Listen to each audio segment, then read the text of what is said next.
Action. Can you hear me? Yep. Yes. Beautiful. Okay. Yep, he has. Good afternoon. Welcome to councillors and staff and those joining online and in the public gallery today. We're very pleased that you're here. Please note that today's meeting is being live streamed and can be viewed by the general public via Council's Facebook page and later uploaded to Council's website. By participating in and addressing those present at the meeting, you consent to any information you disclose, including any personal information or sensitive information, being recorded and uploaded to the website. So I'd just like to welcome scientific councillors who have in the room today our Acting Director of Assets and Community, Ms. Simone Robinson, our Director of Environment, Economy and Place, Ms. Jodie McNamara, our Director of Corporate and Governance, Mr. Ed Small, and our Chief Executive, Mr. Mark Everstone, also in the room today. Let's begin with the prayer, and I'll invite Councillor Taylor to recite our prayer. You may. Almighty God, we humbly beseech your blessing on the Council. Direct and prosper its deliberations for the welfare of the people of the Moyne Shire.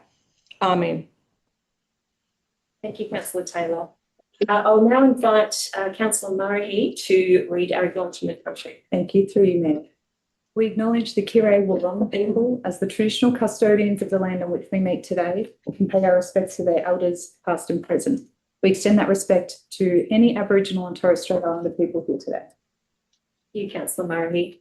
We have an apology from our Director of Assets and Community, Ms. Edith Farrell, and we have no other apologies. We welcome Councillor Jones online today. The rest of us are in the gallery. Are there any declarations of interest that a councillor wishes to make today? Thank you, Councillor Murray. Through you, Mayor. I would like to declare a conflict of interest for item 2.3, which is the festival and events funding. I have a declared conflict of interest relating to Belfast Aquatics, as I have family members on the committee, so I will redeclare that closer to the time and remove myself from the room. Thank you very much, Councillor Murray. We move now to the minutes of the Ordinary Council 23rd of June 2025. Is there any discussion, councillors?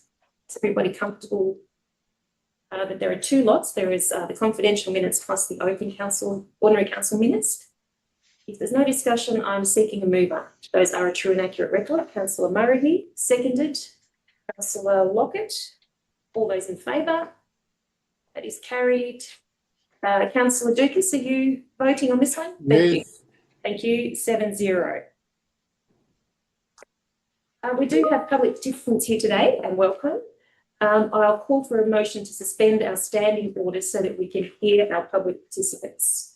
Thank you, Councillor Ryan. Seconded. Councillor Murray. All those in favour? That is carried. 7-0. And I'll invite our first public participant, Mr. Jordan Hill, to step forward and take a seat. Mr. Hill, you have five minutes, and I'll just get Councillor Lockett to maybe, would you mind keeping time for me there, if that's okay? So a 5-minute limit, and after that, councillors might have some questions for. So over to you. Perfect. Okay. Thanks for hearing me today. Bit nervous, not used to this type of thing. So yeah, I've written down a few notes about the removal of prayer. So I'm just going to read from it. Madam Mayor, councillors, thank you for allowing me to speak. For most of my life, I've worked as a shearer. I've come to understand in a deeply practical way the relationship between the mind and the body. Sometimes, no matter how clear my intention or how strong my will is, my body just wouldn't respond. There were days when my mind wanted to shoot 200 sheep, but my body refused. Other times my body was so fresh and full of energy that my mind couldn't keep up. I had to forcibly slow things down before I would create an injury to the sheep. So This is the dynamic of the relationship between the church and the state. They are distinct, oftentimes in tension, but they very much belong together. They are separate entities, but very much meant to be united. The state is like the body. It handles the practical realities, the administration, the order of things, and the governance more broadly. The church is like the mind. It holds the conscience, the guiding principles, and the virtues. When the two are in harmony, there's peace and prosperity. When they're cut off from each other, both are in decline. Much has been made about creating a new values-based affirmation to replace the prayer that opens our meetings. But every set of values, every affirmation does not appear out of thin air. They are drawn from a shared story, tradition, and a set of classical beliefs about what is good and true. If you go looking for a source of our shared values, you will end up squarely at the feet of the Judeo-Christian tradition. We are all, at least culturally, Christians in this country. The word religion comes from the ancient Latin word religio, which means to bind, bring together. Religion essentially is that which binds people together. In today's language, many call it inclusivity. Those who prefer the latest buzzword will often go for inclusivity, but not see that it is directly connected to religion. There are legal institutions that have been devoted for hundreds of years to the codification of this inclusivity as doctrine.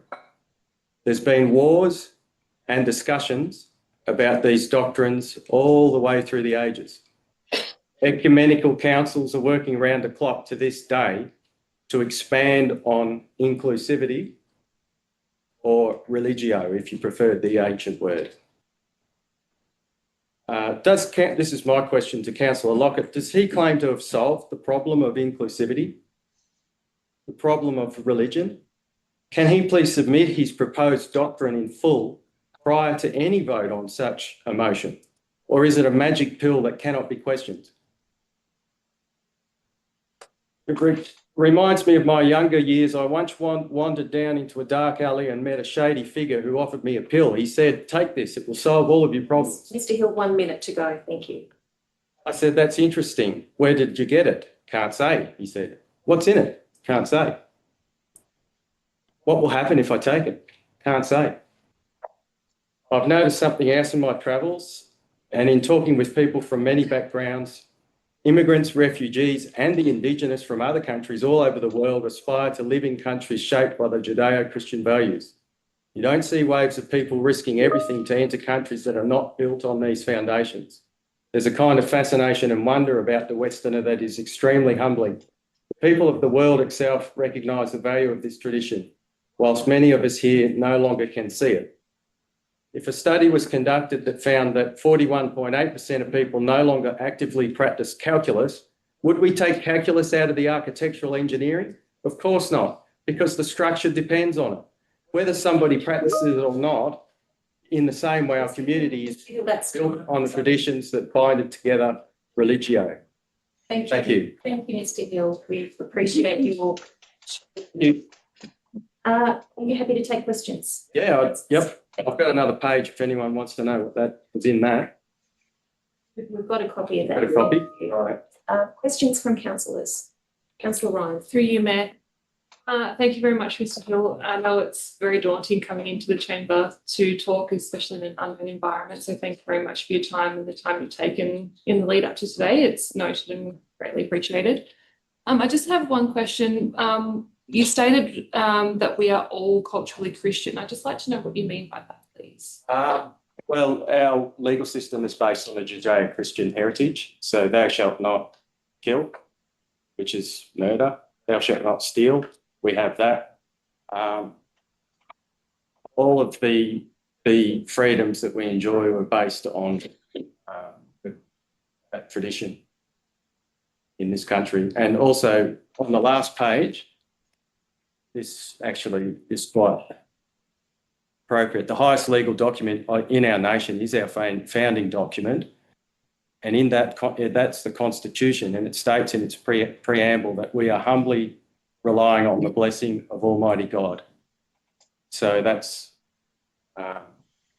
where I think our tradition comes from. Any other questions from councillors?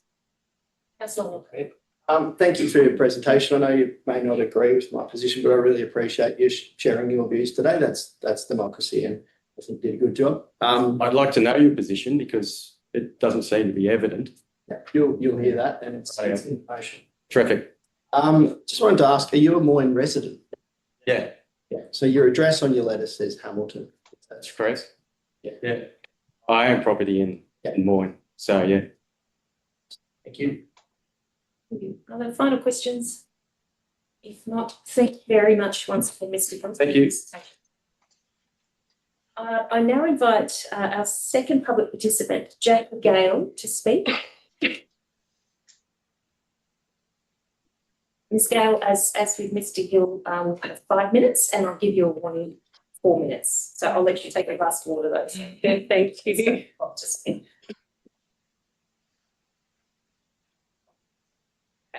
Unlike Jordan here, I haven't written anything down other than taken notes based on what I've seen on the webpage. I guess I've probably got more questions possibly, which obviously I directed to Jordan, Councillor Lockett. That is this just your thing that you are doing yourself, or are there other people that are? Sorry, Ms Gale, the purpose of this time is for you to really present to us rather than ask questions. Okay. Right, okay. Well, I guess I'd like to present then that my question would be why the council would take away prayer. That is obviously important, like this gentleman here who said, is a Catholic. And based on looking at your numbers here, like there's 57.9% of people in the Moyne Shire who actually say that they're Christian or they follow a Christian faith.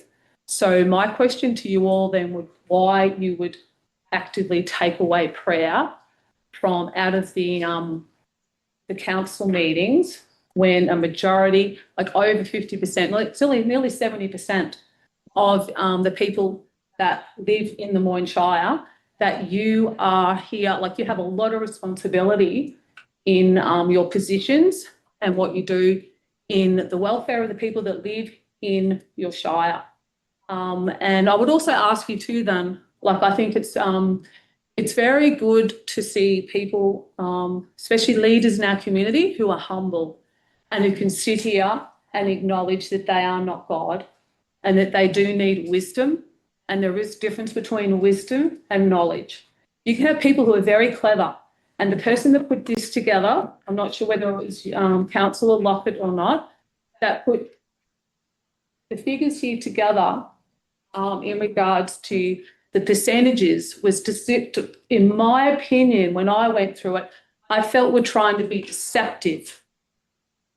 Now, we all know as people of faith that Satan is deceptive and he will use anyone he can as a tool when he sees fit to get his agendas and that across. So we don't want to do that. And the way of not doing that is sticking to the book, the truth, the Bible, and being humble enough to say, I'm only a man and I'm a sinner, I'm imperfect, but God Almighty, the Lord Jesus Christ, he's in control and he's the perfect one. And if we can come to him, especially when we have other people's lives that we are having an influence on, and say, I humbly come to you, God, give me wisdom, then I think that's a very, very powerful thing. I think it's an important thing. And I think that's something that everyone needs to have a think about. I guess that's, not sure how I'm going for time. Have I got a couple more minutes? But that's, you don't need to use 4 or 5 minutes if you don't. Let me just go with my notes. I guess you can say people want to toss around the word inclusive. How are you being inclusive if 57.9% of your people actually follow, it says here, follow a Christian faith, religion, that you would be inclusive to them. And I think that's a little bit, it's like an oxymoron. You're saying, yes, we want to be inclusive, but you've literally then on that note just disregarded them. And yes, you have the power to do that. That's the thing. You are in a position of power and you have the power to do that. But whether it's the right thing to do or not is another thing. My other thing that I would say... It's 1 minute. Thank you. I had one more question. Let's have a look at the back. I guess with that statement, I guess another option would be to, if you want to include a statement that shows your values, which obviously those values, I'm not sure where you're going to get them from. If you're not going to get them from the Bible, which has been done in the past, and which is also all, as Jordan said, through our legal system, where those values are going to come from and how that they, once you step away from the guide of the Bible, then who gets to decide those values and how will they change over time, would be my other question as well to everyone that's sitting here. Thank you very much. Just under 5 minutes. Thank you, Ms. That's Sarah. Appreciate you coming today to tell us about your perspectives. Councillors, do we have any questions? Councillor Murray. Again, it's very daunting to come and sit in this room, so thank you for coming. And I do appreciate your point of view. I think I'm questioning where you're getting your figures from, because based on the census data, the numbers are that 55.3% are either having no religion or a non-Christian religion. So the majority of the Moyne Shire community actually do not follow a Christian religion. Even if it were the figures that you were reporting, are we not in the best interest to serve everyone, every member of our Shire, and make everyone feel welcomed and included and exclude nobody? I appreciate your faith, but it is not the faith of everybody in our Shire, and that can be quite exclusive. So yeah, I just wonder how you think that your faith should be the one that is the overarching guide for everybody in this community when the majority do not follow the same faith. Okay, Councillor Murray, I'll respond to that. I might be on my phone in a moment to do so, but I went on to the Moyne Shire's page, which looked at the census. I actually did the figures based on what you actually provided as a council in this piece of document here. I wasn't going to go through it all because it's quite complicated, but I will now since you've asked. So you stated that people in your had people that have no religion was 41.8%. Okay, that was based on, you've got it here in your booklet. No religion is 41.8%. We have Catholic at 25.9%, Anglican at 8.6%. Now, the key part here, which I found was interesting, was you have other Christian denominations, several small percentages. You didn't put the percentages in there, that was left out. And that was the critical point that I think that's where the deception was, because that wasn't listed. So then you went on to say that non-Christian religions, example, Islam, Buddhism, Hinduism, are less than 1%. So I guess my question to you also would be, like, who are we leaving out here? When if you've, who are we excluding? Like, but I'll continue on. So Christianity, you're saying, is 44.5%. All. That's what you're claiming here on your piece of paper. You're then saying no religion plus others. It's the plus others that you just decided to add on to try and bolster your figures. Yes. Oh, sorry, you're still over there. Yeah, just to make sure you feel your question was answered, Councillor I Murray. guess just in response to who's being excluded, even regardless of all of that, those that claim no religion, we're excluding them. Those that follow Islam, Buddhism, Hinduism, they're all the people that we are excluding by having the Lord's Prayer at the start of the meeting, but I'm happy for you to. Excluding the Lord's Prayer. Do you realise that down in Melbourne, there was actually a council that wanted to get rid of prayer, and the Muslims actually spoke up and actually said, the Muslim community, and said, no, we want prayer. They value prayer. So that's not, you can't just assume, like, I'm not sure how much you know about the Muslim faith, but you can't assume that everyone who's Muslim does not want Christian prayer. Councillor Lockett. Thank you, Mayor. Through, I actually had that written down as a point to apologise, and I about putting together no religion and others, and I do apologise for that, because I imagine that may be disrespectful to people's faith. Not at all my intention, and I take that on, because I had that written down to apologise. So I take your point there. Would that have come up otherwise? Were you going to? I had it written down before you mentioned Right, it. okay. I had it written down as a, yeah. So I take your point and I apologise. Because that's a key thing, because on the council, your webpage, it actually literally says 53. I've got it on my phone, but it is over, I think it was 53.5% actually practice. It says a Christian religion, and it literally said it was the group said it's the highest of the groups. So it was making a very clear statement that there is at least 53%. And based on your figures here, when I add those others, I worked it out. I took, non-religion. I took I even gave anyone who's Hindu, Muslim, I even gave them extra. I said, because you listed them as being minus 1%. I actually gave them 1% each, which I actually allowed 3%. 3% of your population, which is more than what you've actually said. I gave non-Christians 3%. I gave non-religion 41.8%. And then the others, which included the ones that were Catholic, you also left out, I think it was Uniting, but you had Catholic at 25.9%, which is, by the way, is a quarter of the people that live in your, so it's a fairly large number. Ms. Gale, we might need just to move on. Okay. Yeah, so any final questions from councillors? Yes, Yes, go ahead, councillor Dukas. thank you. Do you believe that the devil works through people even though they don't know it? Possibly, 100%. Thank you. Thank you, councillor Dukas. Any other questions? If not, thank you, Ms. Gale, for your very impassioned presentation today. We appreciate you coming to taking the time to speak to us today. Thank you. Thank you very much. So given we do have had public participants here, I'll call for a motion now that we receive standing orders and hear item 3.2 next, which is the item that both of our presenters have spoken to today. So thank you, councillor Murray. Seconded. Councillor Lockett, all those in favour? That is carried 7-0. Okay, so item 3.2 is a councillor notice of motion, and I'll invite councillor Lockett to speak to his notice of motion. Thank you, Mayor. I appreciate our presenters today, appreciate the numerous phone calls and emails and things and correspondence that we've had with both for and against.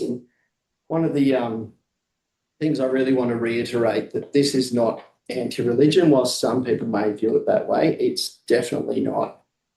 I would like, I think I've spelled out and getting caught up in the statistics and numbers, and it was directly from the Australian Bureau of Statistics. So I think I may have to done mistakes there. I'm not too sure I was reading that. I think I've got it right, but not regardless, but the stats are there on it. But we have had a prayer here for a long, long time, since I've been on council, which is my third term. And the whole time I found it quite an odd way to start a meeting, because we're not a church. We are, directly linked with the people at a grassroots level. Church has its place in our history, and it has, since colonisation.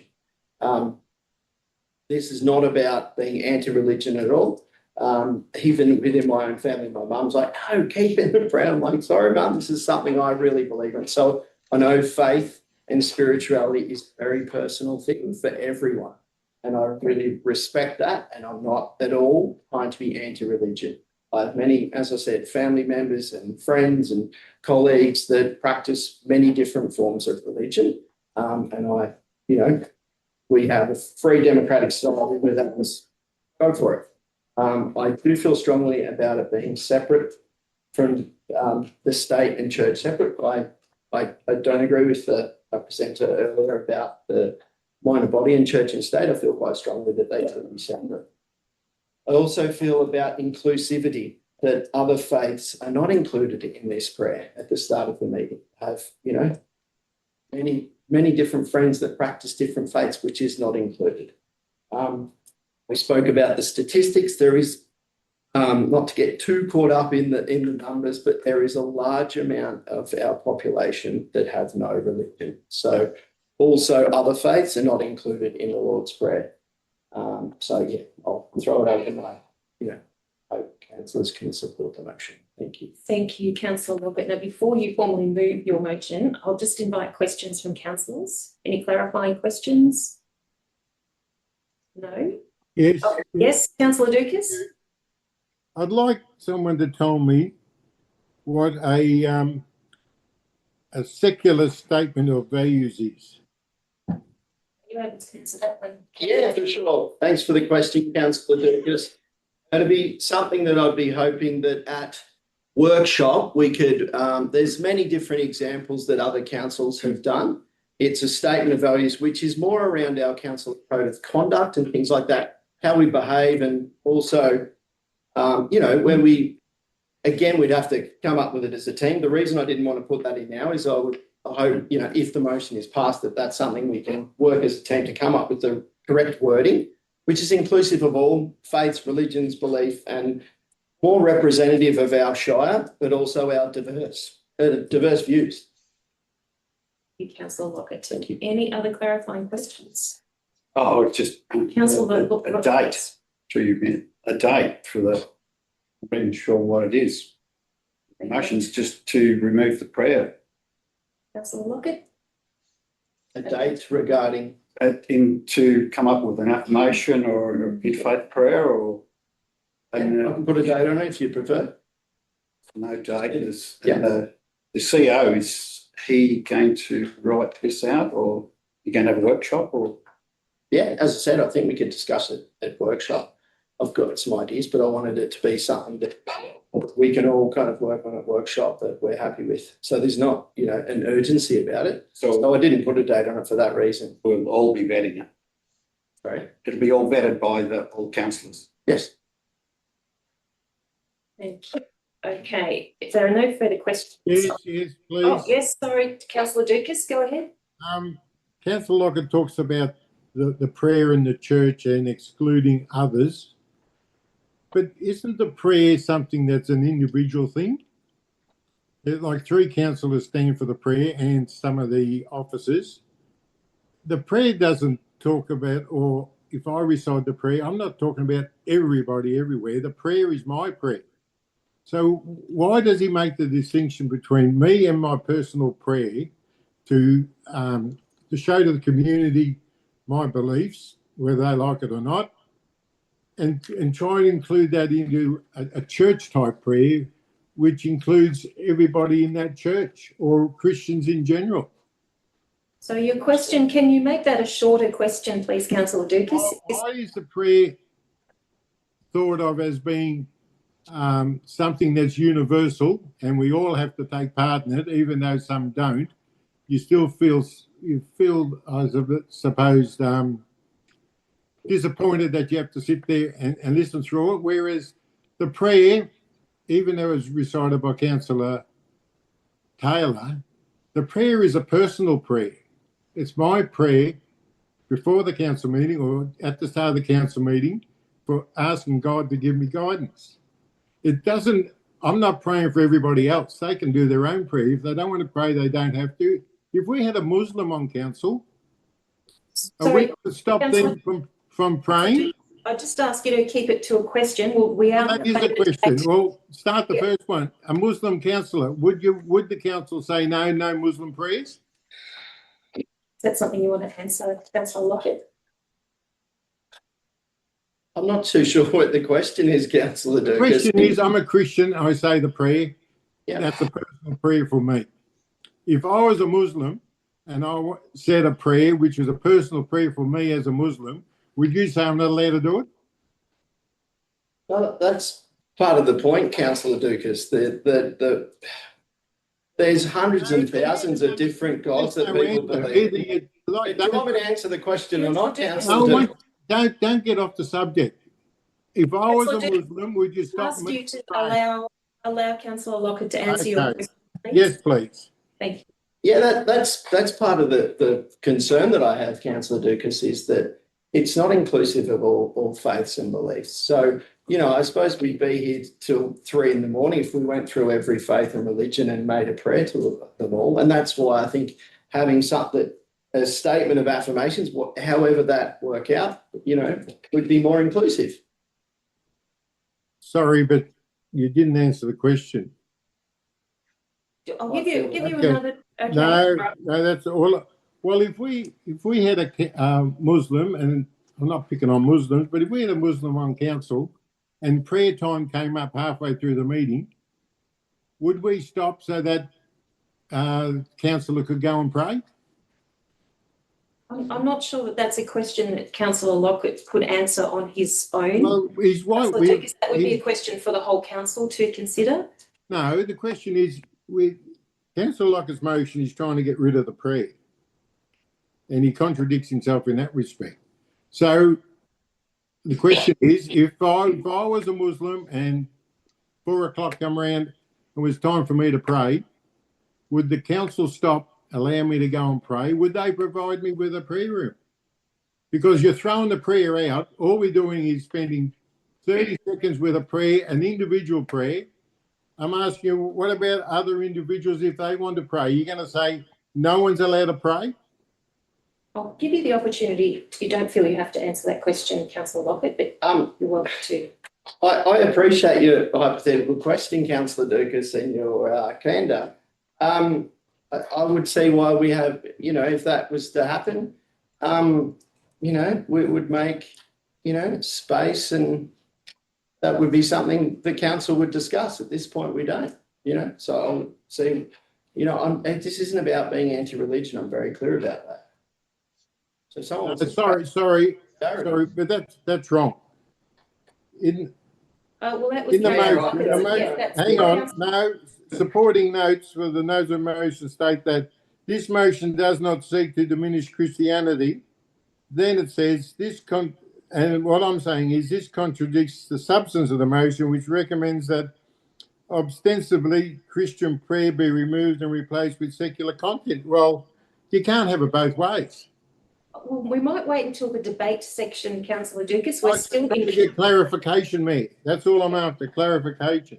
All right, I think you've probably gone down that road. Councillor Ryan. Through you, Mayor, thank you. I have come into this with no preconceived. So is this a question? Yes. Yes. With no preconceived vote, as everyone in this room should, and I understand why councillor Lockett has put this vote forward. And based on this discussion now, I would like to ask councillor Lockett whether or not he would be open to a small change in the motion by, instead of having it as a secular statement, that it is a moment of silence or peace. So those that do still wish to have a personal prayer, as councillor Dukas has said that he does, this prayer is for him and it's not about a specific religion. Councillor Dukas can do that. And those that identify as not religious can do their own self-reflection on how they would approach the day in line with our model council code of conduct. Thank you.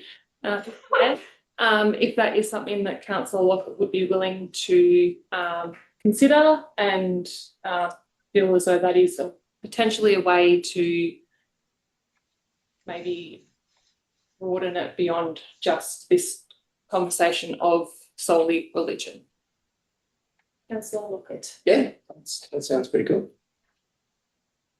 Okay. So could you just clarify, because I'm going to ask you to move this motion in a second, so I might get you to read it but not the supporting No. information. I don't know what we're changing. No, but just the actual. Sorry, through you, Mayor, it's completely up to you with what you would like to do. I'm not trying to push you in a certain way. And this is your motion, not my motion. So I'm more than happy for you to do with that information as you will. Mayor, through you, Mayor. Yes. Could we seek just some governance advice about how we do that? Because I think that's a great idea, and I'm happy to support that, where it can be a space where we.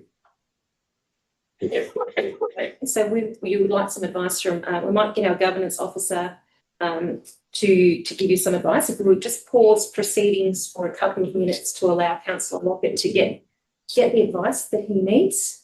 Thank you. Madam Mayor,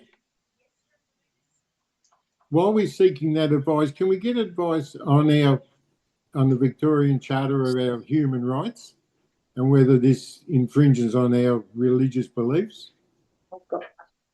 I think that is going to be, Councillor Murray said she's about to address that. Oh. But, yeah. Not to address it, Jim, sorry, I've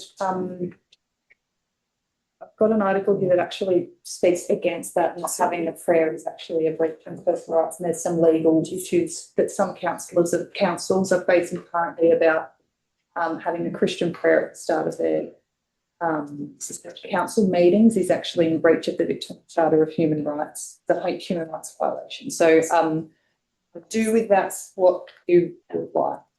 I just No, but my early argument was the prayer being a personal prayer. I'm not talking about a council prayer, as we're arguing here today. My personal rights to be able to stand up, sit down, whatever, and say a little prayer by myself. Is that an infringement or not? Because we stand up and we say the prayer and anybody can partake. Some do, some don't. But really a prayer including everybody isn't the same as someone's personal prayer. This is an open council meeting, local government. We're not in a church with, 300 parishioners and all praying. To me, it's an individual thing. I'm just asking, are my individual rights being taken away from me because I can't say the prayer, my prayer to me, to God? Councillor Dukas, I will just remind you that all councillor notices of motion are checked by our governance officer and that they're always very careful to ensure that we're not committing the council to do something that's illegal. So I think we can assume that the human rights charter is not being violated by this. But it depends on who asks the question and what we look for. So today we're arguing over a prayer at council that incorporates or includes everybody in the council chamber. I'm talking about me personal and my prayer. There lies the difference. okay. As an individual, I'm entitled to pray before a meeting, before a footy game, before anything. Councillor Dukas, Councillor Dukas, we'll just hold you're welcome to express your thoughts in a moment. Okay. I'm going to go back to Councillor Lockett. Thanks for being scribbling away mad here. I thought if I can add in, I'll read it if it makes sense and it's okay. Yes. Request that the CEO prepare and present a draft to replace the prayer with a secular statement of values or moment of silence/reflection designed to affirm council's commitment to democratic governance, inclusion, integrity, and service to all members of the Moyne community, regardless of religion or belief. That, Councillor Ross, do you have a question? Oh, well, it was just maybe to clarify a point, is to move a motion. I thought we had to do that prior to the meeting. No, we don't have to do that prior to, thank you. But what we can do, the governance advice I've had from the CEO is someone needs to move the original motion and then we need to amend it. Is that correct? Yes, through you, Mayor, that's right. So just to clarify those rules. So the process is, firstly, only one motion can be considered by the meeting at a time. More than one amendment may be moved on a motion, but only one amendment may be moved and debated at the time, and a motion must not be voted upon until the decision has been made on any amendment that motion is based on. So essentially what we need to see here is the motion as it is needs to be moved and voted upon, and then before we take the vote, an amendment can then be put forward by another councillor that's not the mover or the seconder. So we're really foreshadowing another motion. Yes. It's not amending the first motion. That's right. Okay. Yeah. Is everybody clear on that? Thought it would be a good governance lesson for us today. So we need to move, read your motion. Councillor Lockett, are you prepared to move that? Yes. Okay. And we seek a seconder to that. Councillor Murray. Okay. Councillor Lockett, speak to that. Apologies, Mayor. I think I kind of spoke to it before, so I'm happy to put the motion up and seek councillors' support. Thank you. As it is. Councillor Murray. Thank you. I reserve my right. Thank you. Do any other councillors wish to speak for or against this motion? Councillor Ryan? Thanks through you, Mayor. I'd like to speak for the motion. According to an ABC article in March 2024, only 1/3 of Victorian councils start their ordinary council meetings with a prayer. Moyne Shire is not first to vote on this matter. After consulting members of the Moyne community, I support this motion because it promotes modern governance and it respects the diversity of beliefs in our community. No one prayer is inclusive of all religions or beliefs. This vote is not to say religion is not important. It is to say diversity, equity, inclusion are what underpins a strong, thriving community, and council must lead by example. Thank you. Thank you, Councillor Ryan. Other councillors wanting to speak for or against? Councillor Taylor. I would like to speak against the motion. Thank you, Mayor. And I would like to stand to present my statement. So I stand here to defend the prayer. In fact, I stand here to defend the philosophical and metaphysical underpinnings of Western civilization and the classical liberal systems of freedom, reason, and individual dignity, which took centuries to build. Battle lines are drawn, for this is indeed a battle, whether consciously recognised or not, and now we're in the trenches. On one side are the civilisational values I've described and the will to conserve them. On the other side is the desire to demolish those values. This is actually what today's motion is all about. The prayer is both a symbol and the safeguard of the classical liberal Western democratic system because it establishes that there is a natural order based in a transcendent authority higher than man. It reminds us to be humble, and it's from faith in an intelligent creator, God, that the idea that every individual has worth flows. In contrast, a value statement is just a statement of words.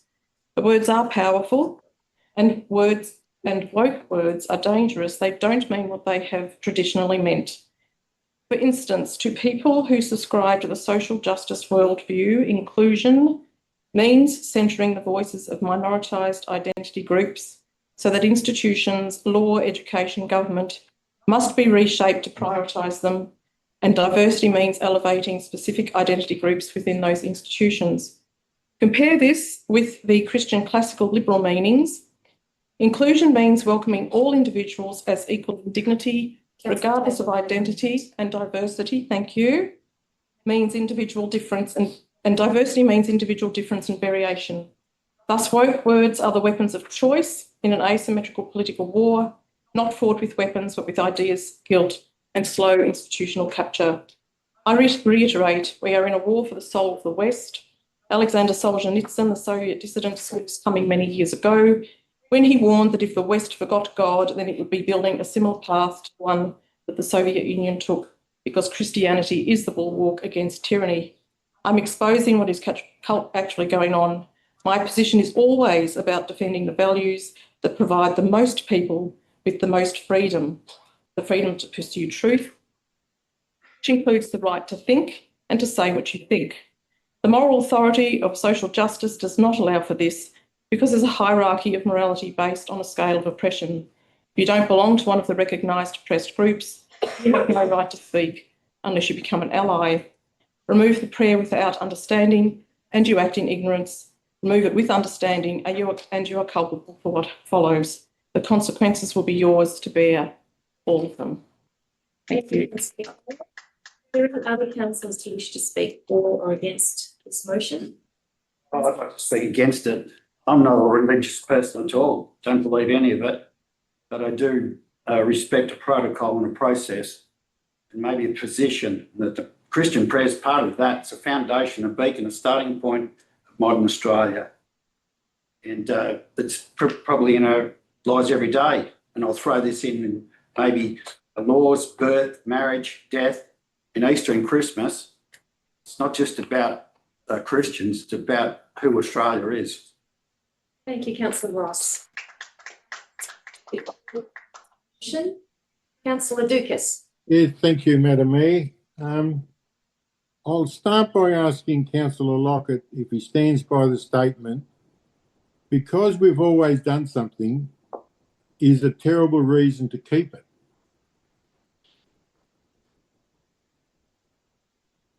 Yeah, I wouldn't have said it if I didn't stand by it. So something that stood the test of time, you just want to get rid of it because it's been there too long?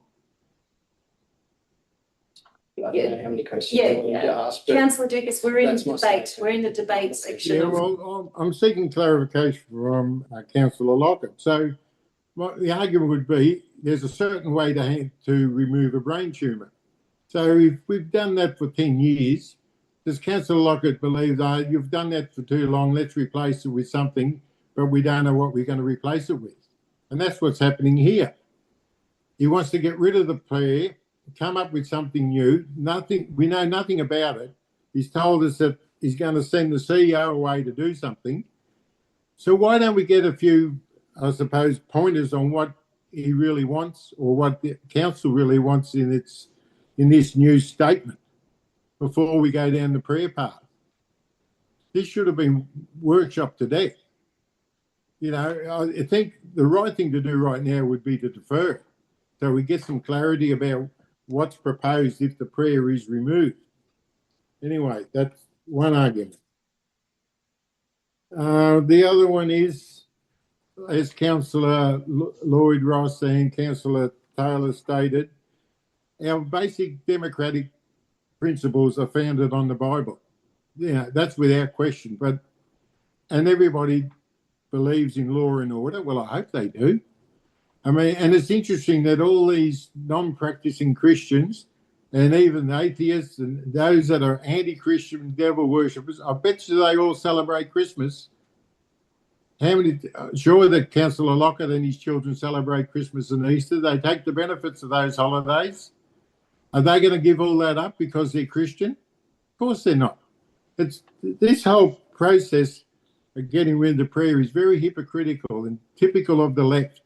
They want to destroy the family unit. They want to fill the kids' heads, as is being done now, fill their heads with stupid ideas about white supremacy, climate change, and other things. And where's it get us? Nowhere. Society today is 10 times worse off than it was 10 years ago, and that was worse than it was 10 years before that. Christianity built Australia, built democracy, fought wars under the Christian banner. That's what they did. They didn't go off to say, let the Germans take over, let the Japanese take over. They fought to keep what we've got.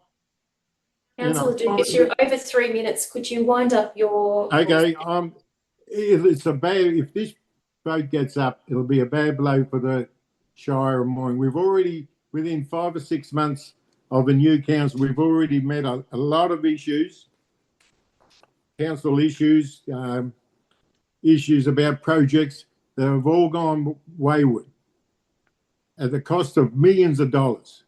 And maybe that's got something to do that we've become, I suppose, a secular council, left and right. And I think that the community needs to take a good hard look at where we're going, because if we keep going down this path, Well, Councillor Dukas, we'll be broke.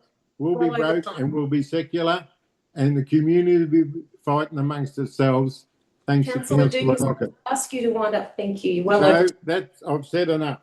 thank you. Thank you very much. Are there any other councillors who want to speak for or against? And I know I'm coming back to you having reserved your right, Councillor Murray, but I just want to seek some clarification about process, if I may, Mr. Everstein, because we are actually debating the original motion as it was published.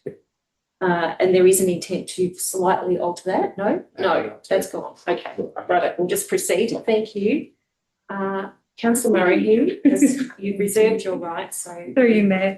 I would just like to say that I respect all of the differing opinions in the room, and I'd like to now have mine. I feel that removing the prayer from official proceedings is not a rejection of belief. It is a gesture of inclusion and a recognition that in a diverse and democratic community, no one belief system should define the tone of public governance. Faith is a beautiful and deeply personal thing. I have great respect for all religions and for every individual's freedom to choose where they place their faith, if at all. Were we in a church, during prayer, I would stand out of respect. In a mosque, I would cover my head. I would remove my shoes before entering a Buddhist temple. But we are not in those sacred spaces. We are in a council chamber here to serve our entire community. In this space, our responsibility is to ensure that everyone, regardless of their beliefs, of their faith, can walk into this chamber and feel equally seen, valued, and represented.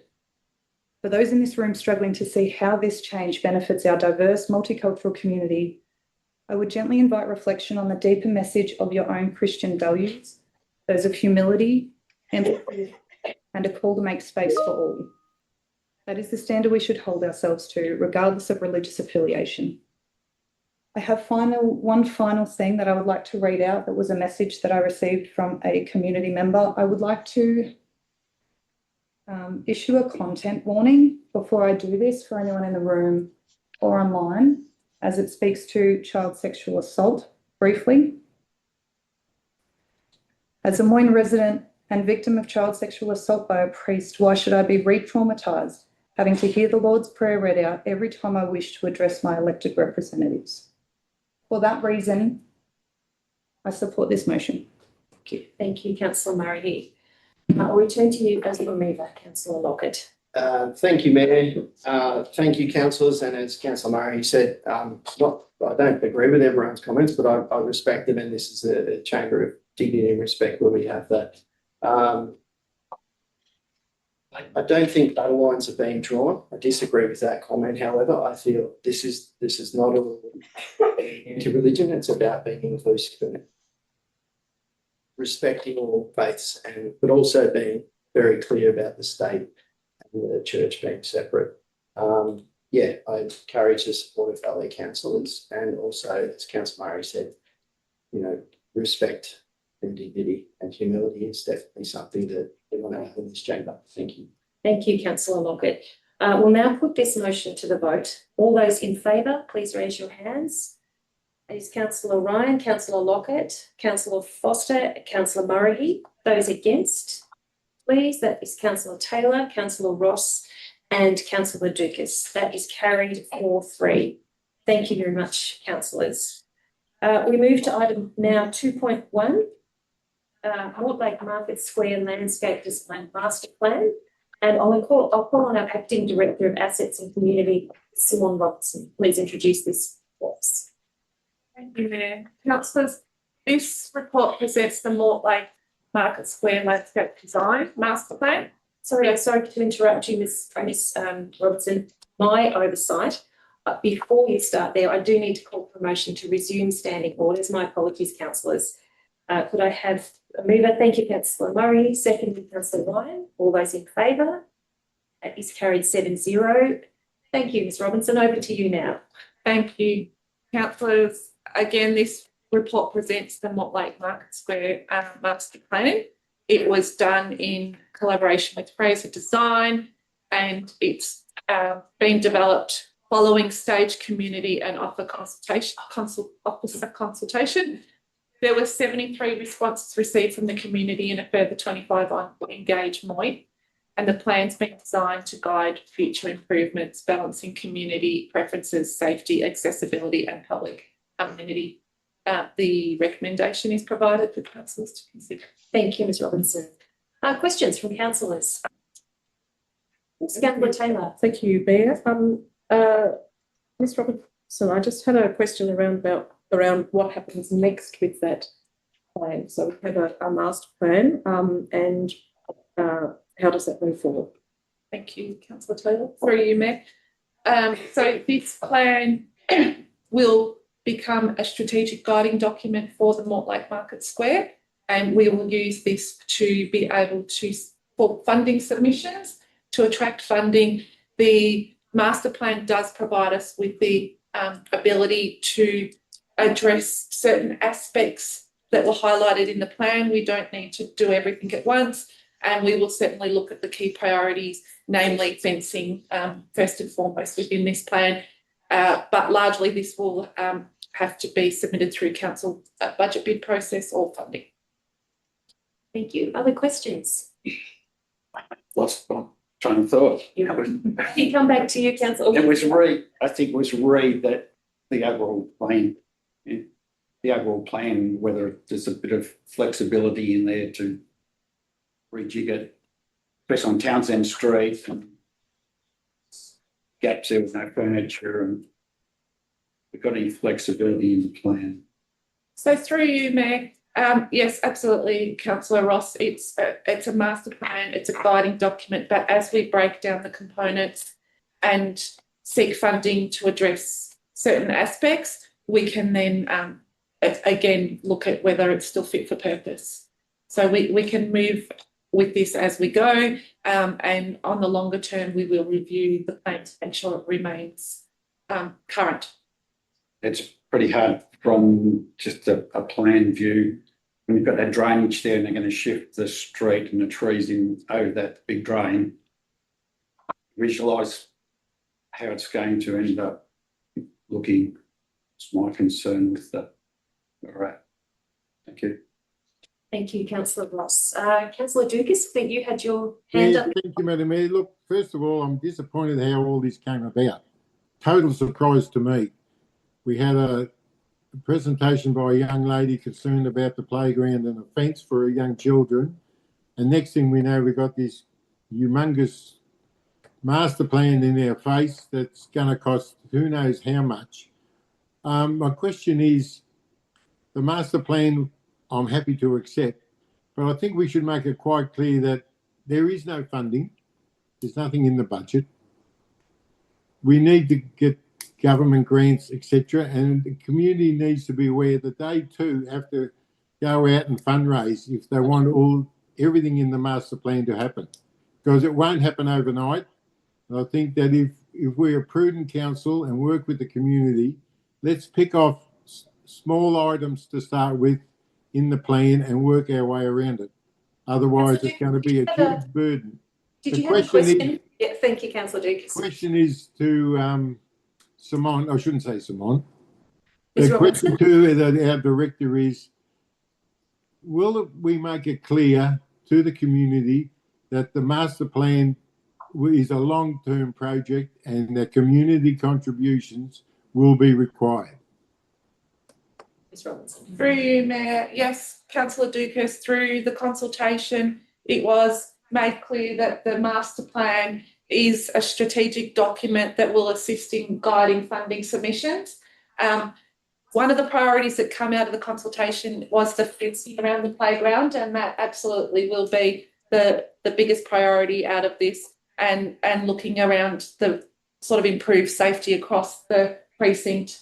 But yes, there will need to be funding submissions, and we will look to put budget bids and look at community to assist with funding to deliver the wider master plan.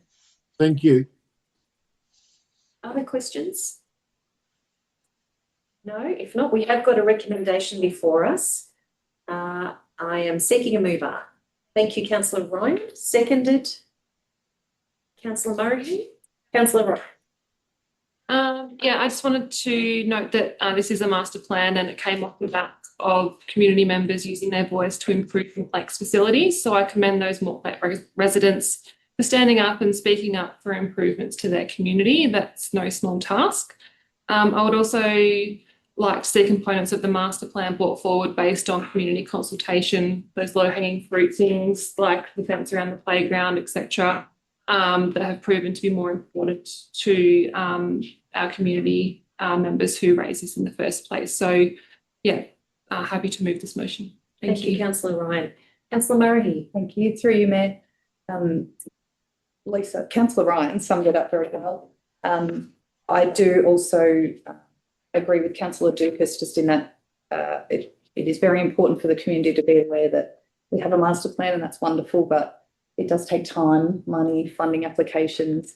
I too would love to see some of the, I guess, some of the smaller, easier to achieve items ticked off quicker. I know that the fence around the playground is how this all came up. We just want a fence so that their kids can play on the playground safely. So we will work to chip away at those things.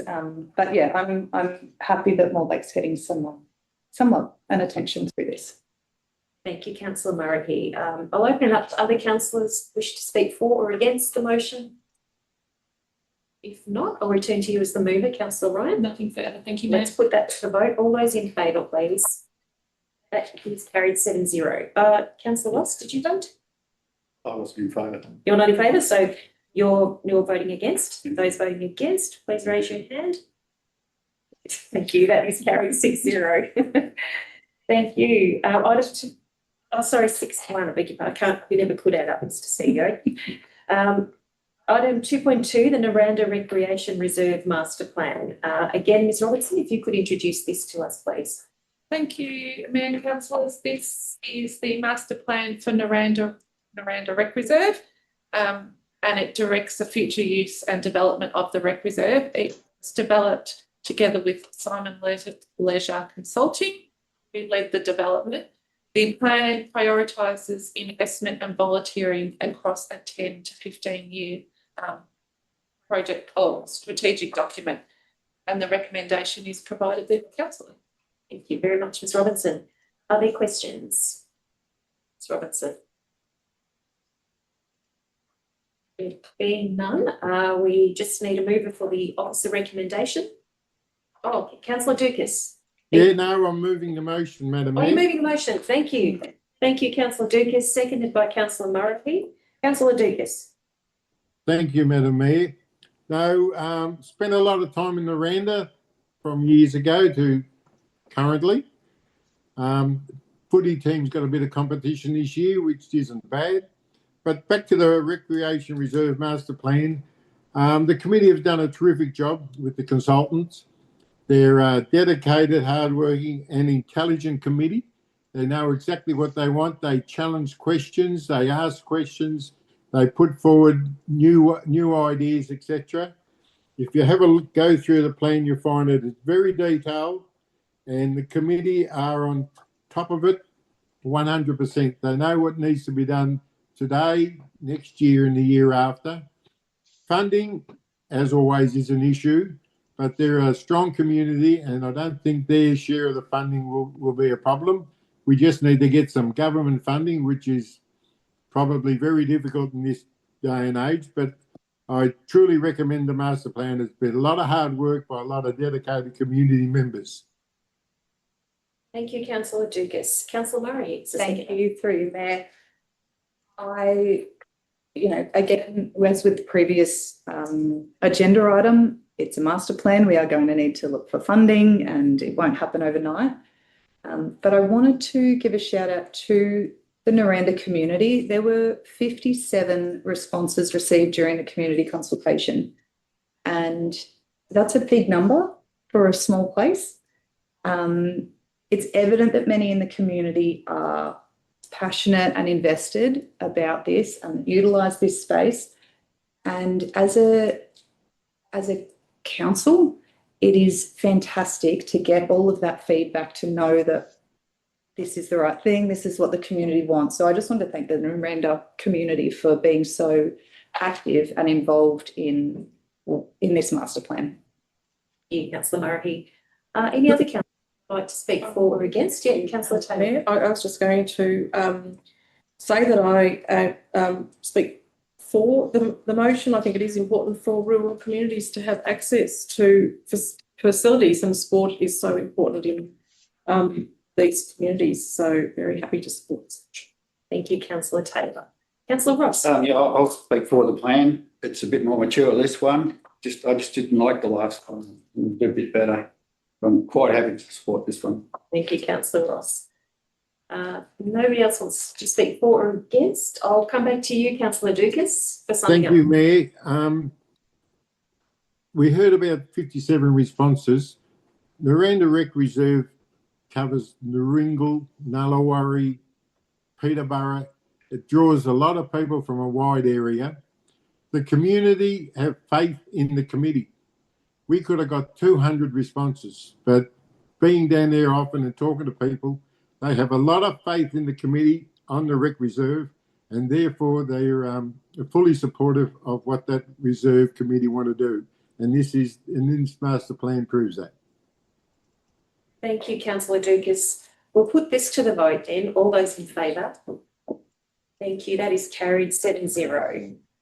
Item 2.3, and I do believe you've declared a conflict for this one, councillor Murray. Just to reiterate, I have a conflict of interest against around the Belfast Aquatics. So I will remove myself from the room and the vote. Thank you for doing that and for declaring that. Thank you, councillor Murray. So while councillor Murray does leave the chamber, I'll ask Ms Robertson to introduce this item to us. I beg your pardon. That would be Ms McNamara. If you could please introduce item 2.3, the Festival and Event Funding 25-26, and welcome to Mr Darby Lee, who has joined us for this item. Thanks, Mayor. Thank you, Mayor. Councillors, this year's program for the Festival and Events funding is due for determination by councillors. The program for grants opened up recently, and we were oversubscribed. Our budget going into this year was 120,000. We did get a total value of applications around $170,000 to $172,000, which is 50 over. That was assessed against the guidelines and criteria, and the team have evenly and equitably distributed the grant money across the applications. It's a big thank you to the applications that we got from the team, and we commend that the attached grant program be endorsed by council. Thank you very much, Ms McNamara. It's now over to councillors for any questions they might have on this item. Councillor Dukas. Thank you. Question 1, Great Victorian Bike Ride. Why are we funding them? Ms McNamara. Through you, Mayor. Thank you, Councillor Dukas. They did apply for the funding, so we're considered. My understanding is that they are not for profit and will be contributing significantly to the economic output of Moyne against the criteria put before the officers. But I think they call themselves a charity, but it's semi-private, and it's, you know, they don't exist in the Moyne Shire. They charge people well and truly hundreds of dollars to participate. I just don't think it's Shire money well spent supporting the Great Victoria Bike Ride. That's one. Do anybody else got questions, or I'll keep going? Keep going, councillor Dukas. You're on a roll. Okay. Commonwealth Sheepdog Trials has dropped $1,500. So that's a Shire event. Brings a lot of people from all over Australia, not just around Victoria, all over Australia with their dogs. They come early, stay late. They promote Port Fairy. Well and truly do. You just got to ask them. And, you know, it's a big drop. So nothing we can do about it today. The other one was the late school. Well, just a moment, councillor Dukas. Mr. I was going to call you a councillor, Mr. Lee. Yeah, just Mr. Thanks, Mayor. Through you, Mayor. Just Councillor Dukas, just like to highlight too, we do offer the sheepdog trials discounted rates at the caravan park, so we offer them other support as well as the festival and event funding. Yeah. Thank you for the clarification, Mr. Lee. Thank you. Yeah, well, that's great. I'm glad you do, but we do that for other people as well. The late school, private enterprise. Now, I've had this argument before. Why are we providing funding to private enterprise? Ms. McNamara? Thank you, Mayor. The assessment for the Lake School was assessed against the criteria. It's a recommendation, Councillor Dukas. Well, I think that needs to be reviewed. We need to do a policy review. I'm not about providing money to private enterprises. Plenty of businesses that can support the lay school if they want to. They charge heaps. They make a good profit. Otherwise, they wouldn't be coming back every time. Anyway, that's done and dusted. Do you have any other questions, councillor Dukas? I'm just going through the pages. Another one with a drop from funding requested 1,500, recommended 600 is the Port Fairy Messiah. Can you tell me why it's such a drop? I mean, it's not easy to put on a show like that, and it's well patronised, but all of a sudden there's a drop of over 50%. Any reason? Through you, Mayor, I might hand that one to Darby for more detail. Yep, Mr. Lee. Through you, Mayor, the officers reviewing the applications take into account the number of people attending the events, and that comes into the weighting. And from my recollection, this has a relatively small number of people attending, is my recollection. Oh, my recollection is it's booked every day. Anyway, having said that, but I think going forward we need to review this, because I'm going to support the motion, but I can't not support it, because if I want to vote against the Victorian bike ride or any other project or the Celtic school, I can't, unless they're all done individually. And I think there needs to be a category about what's beneficial to the community, and our Moyne events or organisations that come in every now and again. And well, the Celtics will come in every year, and they've got access to all the businesses in the Shire to get funding. It's not up to us to fund them. So, councillor Dukas, and I mean, there's no way I can remove that. Councillor Dukas, we're still in question time, but I note that you are requesting a review of the guidelines, so that's something we'll capture and talk about after today's meeting. Do you have any other questions? No, they'll cover it. Thank you. Any other questions? Yes, councillor Ryan. Mayor, I just have a question in regards to councillor Dukas's comment on the Lake School being a private enterprise and we shouldn't be funding private enterprises, but there was no reference to the Mortlake Cup event, which is also run by a private enterprise. I just want to understand your reasoning behind that, councillor. No, I agree, councillor Ryan. I agree. Mortlake Cup, it's a racing organisation. What are we doing putting money into that? Unless we sponsor something at the races that's specific to, like, if we sponsor, I don't know, a jumping castle or something, but we shouldn't be sponsoring racing clubs. Thank you. I just wanted to confirm that you weren't singling one out when there were multiple on the list. That's all. Thank you. Well, Mr. otherwise we'll be here tomorrow. Mr. Lee, I think you might want to add to that. Through me, just a comment on the Mortlake Racing Club.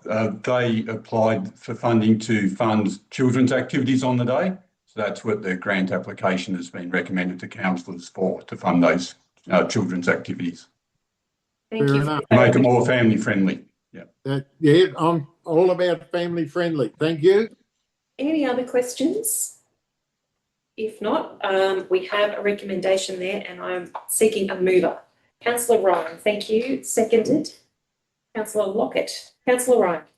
Thank you, Mayor. It's great to see that this funding is oversubscribed, even though it makes our jobs and our council officer jobs very hard to go through the list. The funding recognises the economic, cultural and social value that events and festivals bring to the community across Moyne, and it's great that we continue to support local. Thank you. Thank you, Councillor Ryan. Councillor Lockett. Thank you, Mayor. I agree with Councillor Ryan's comments, and the officers have done a phenomenal job. Money's tight, so we've had to trim the fat, so to speak, on a few of the different events. Thanks to all the applicants. What an amazing, diverse range of wonderful events across the whole Shire. So it's fantastic. It's my favourite thing that we do. We do lots of things, and this is one of my favourites. So very exciting. Yeah. Thank you, Councillor Lockett. Any other councillors who'd like to speak for or against this one? No, I'll return to you as the mover. Let's put that to the vote. All those in favour? Carried 6-0. Thanks, councillors, and we'll invite Councillor Murray back into the chamber. While she's coming back in, item 2.4 is our Creative Change Grant Funding Guidelines. Ms Robinson, if you would like to speak to this report, please. Thank you, councillors. This report proposes the establishment of a Creative Change Grants program to support innovation, experimentation and new ideas in the local arts and creative sector. The program has come about as a key action from Council's Arts and Culture strategy and from an identified gap with the Community Assistance Fund, which doesn't allow for-profit organisations to be considered.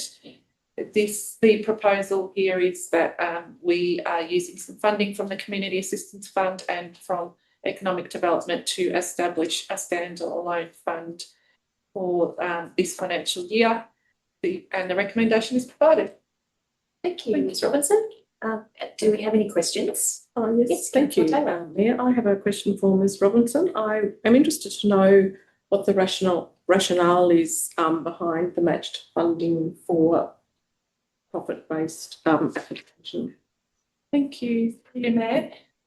So that was built in to ensure that there's some accountability on for-profit businesses in the delivery of the full delivery on a project or an event. So they match that, and then together between council and that project, and so that applicant, they move forward with a committed goal. Thank you. Thank you. Any other questions? Right, well, we do have a two-part officer recommendation there. Do we have a mover? Councillor Ryan, and a seconder? Councillor Taylor. Councillor Ryan. Thank you, Mayor. It's great to see council trying new initiatives and council program areas working collaboratively with each other for the benefit of our community. These funding guidelines support local creatives. It strongly aligns with our new council plan, and it encourages community-led work. So I'm happy to support this motion. Thanks, Councillor Ryan. Councillor Taylor. I'll just add to that I was pleased to see that it's extended to for-profit applicants as well, because I think it's there are creatives in that space who can do with a bit of help to innovate. And yes, and I just wanted to note that the opening dates for applications are the 25th of August. Thank you. Good point. Yeah, that's not far away. Thank you.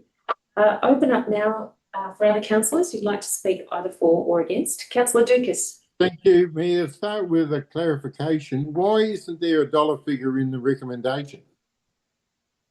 Is that something you can respond to, Ms Robinson? We can take it on notice and make sure they're included next time. Apologies. Sure. Because I think if you read the report, it talks about $5,000, and then you flip the page and it goes to $15,000. So, that's an issue I have. For the sake of clarity, what sum are we talking about? For you, Mayor, so it's 15,000. It is 5,000 out of the Community Assistance Fund, Councillor Dukas. I'm sorry, 10,000 out of the Community Assistance Fund, and 5,000 has been contributed from the Economic Development team. So 15 in total. So the Economic Development Team, is that the Economic Development Committee that we sit on, Councillor Foster? No, it's actually I think what Ms Robinson is referring to is the economic development budget. That's correct. Is that correct? Yep, yes, that's right. Okay. Right. So, So any we're spending money, so I'm clear, so we're spending money, and it talks about innovation, risk-taking and experimentation. Do you think that's wise? Is that our job to second guess something? Or are we meant to be more prudent with our money than Councillor risk-taking? I'm just wondering, are you speaking for speaking No, against? I'm asking a question. Is that a Shire policy somewhere where we can put money into risk-taking and experimentation? I'm not sure if any officers want to answer that largely rhetorical question, but No, it's not rhetorical. It's an economic question, financial one. Is it wise? Yes or no? Through you, Mayor. I guess the idea behind this grant is to support people in the arts community to be innovative, and the risk idea centres around people being supported to take a step to establishing a viable business. That's where the risk comes in. So we're trying to encourage people that may be reluctant to move ahead with a good idea because they don't have the funding or the support behind them, and the idea is to support them in doing so. thank you. Each grant will be up to a maximum of $5,000 council contribution. Okay. So, follow-on question. If an artist, I mean, it's hard to imagine an artist without any innovative ideas. There wouldn't be much of an artist, but can they apply for further funding, or is that a one-off only? You get your $5,000 and don't come back to the well. Through you, Mayor. So people would be eligible to apply for one proposal. Right, and that's One it. event or one project, one proposal. So if they apply, let's say August, somebody gets a $5,000 grant and it goes on, and next year they come back and say, look, I need another $5,000 to keep this thing going. What's our policy state there? Through you, Mayor, it would be centred on the funding for one proposal. So if they come back with a different proposal, it would be reviewed under the guidelines. Right, so they apply for one proposal, it falls over, they come back for another proposal. So this could go on forever. They could just keep applying and keeping up. Geez, bit open-ended, I thought. I would have thought one proposal only. If you get a $5,000 grant and it falls over, bad luck, get going. They're eligible to reapply. There would be a review by officers and some guidelines around who is awarded the funds moving forward. Why wouldn't it be reviewed by council? Through you, Mayor, it will come to councillors as a recommendation. Okay, thank you. Are there any other councillors who wish to speak for or against the motion? Councillor Lockett. Thank you, Mayor. I speak for the motion. I think this is a fantastic new initiative by council. I think to Councillor Ducas's points about risk, and particularly in the arts, without risk in innovation, we wouldn't have had, the telephone, the light bulb, or cars, or various. It takes some type of risk for something new to happen. So, in particular with the arts, I think I agree with your point, Councillor Ducas, about artists not taking risks. Then you end up with mediocre art. So yeah, I think it's really important that artists in particular do take risks. It's great that we're supporting. There's not a heap of money there, so it'll be interesting to see how it goes over the coming year, and then hopefully if we can find some more money from somewhere else, maybe for some of our own innovation, we can put more money into it. Thank you, Mayor. Thanks, Councillor Lockett. Any other councillors who would like to speak for or against? Councillor Dukas? Madam Mayor, thank you. I'll be speaking against it simply because it's too open-ended and too easy for people to apply and keep reapplying without any real justification that I know of. the officers might have a different view. I know that Councillor Locker said it's not a lot of money, but there's an old saying, look after the pennies and the pounds will look after themselves. So unless this can be tightened up in some manner, I won't be supporting it. Thank you, Councillor Dukas. Councillor Ross? No? Yeah, it's not a big pot of money. We just need to review it in 12 months and hopefully we get some really good applicants. So it does progress and snowball. So I have to give it a shot. Thank you, Councillor Ross. Thank you. That might be everyone, so I'll return to you as the mover, Councillor Ross. Thank you, Mayor. Let's put it to the vote. Those in favour, please. That is carried 6-1. So, sorry, just for the record, and Councillor Dukas, you're voting against that I'm motion. voting against it. Thank you, Mayor. Thank you very much, Councillor Dukas. Item 2.5 is the Economic Development Strategy 25 to 29, and I'll ask our Director of Environment from the West, Ms McNamara, to introduce this to us, please. Thank you, Mayor. Councillors, we have our new Economic Development Strategy 25 to 29 with us now for endorsement, hopefully, by councillors today. The existing Economic Development Strategy had a 10-year direction and vision, I guess. Since that time, though, things do change in the economic landscape, and the existing strategy has now been reviewed with an action plan updated to make it a little bit more relevant, I guess, for our economic community and also for our officers to deliver. We recommend that council adopt strategy. Thank you. Thank you, Ms McNamara. Are there questions of this item? Councillor Dukas, do you have any questions? Yes, I have one question to Ms McNamara.